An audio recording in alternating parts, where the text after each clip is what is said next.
जालन्यामध्ये स्वाभिमानी शेतकरी संघटनेने महाविकास आघाडीच्या कल्याण काळे यांना सशर्त पाठिंबा जाहीर केलाय। स्वाभिमानी शेतकरी संघटनेच्या वतीनं पदाधिकाऱ्यांच्या बैठकीचं आयोजन करण्यात आलं होतं आणि त्यानंतर ही घोषणा करण्यात आली।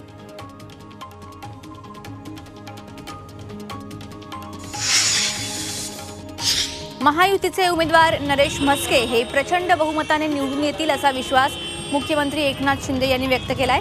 म्हस्केंसाठी नवी मुंबईत प्रचार रॅली काढण्यात आली होती आणि त्यावेळी मुख्यमंत्री बोलत होते।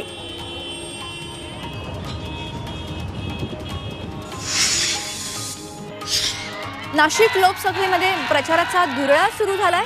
प्रचारादरम्यान हेमंत गोडसे आणि स्वामी शांतिगिरी समोरासमोर आले असून स्वामींनी गोडसेंना निवडणूक चिन्ह असलेली बादली भेट दिल्याचा व्हिडिओ संपूर्ण नाशिक शहरात व्हायरल होतोय।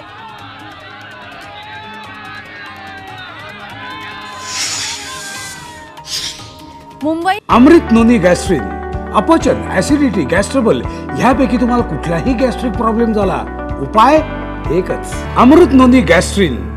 कोकण नाशिकची शिक्षक आणि पदवीधर निवडणूक पुढे ढकलावी अशी मागणी महाराष्ट्र राज्य शिक्षक परिषदेकडून केली जाते।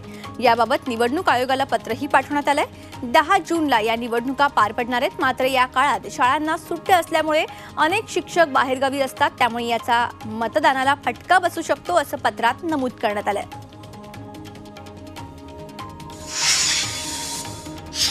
जालन्यामध्ये रस्त्यावर मतदान कार्डाचा खच पडलाय। अज्ञात व्यक्तीने शेकडो मतदान कार्ड रस्त्यावर फेकून दिलेत। नूतन वसाहत भागात ही घटना घडलेली आहे। फेकलेले मतदान कार्ड निवडणूक अधिकाऱ्यांनी ताब्यात घेतले असून या प्रकरणी अज्ञात व्यक्तीविरोधात गुन्हा दाखल करण्यात आलाय।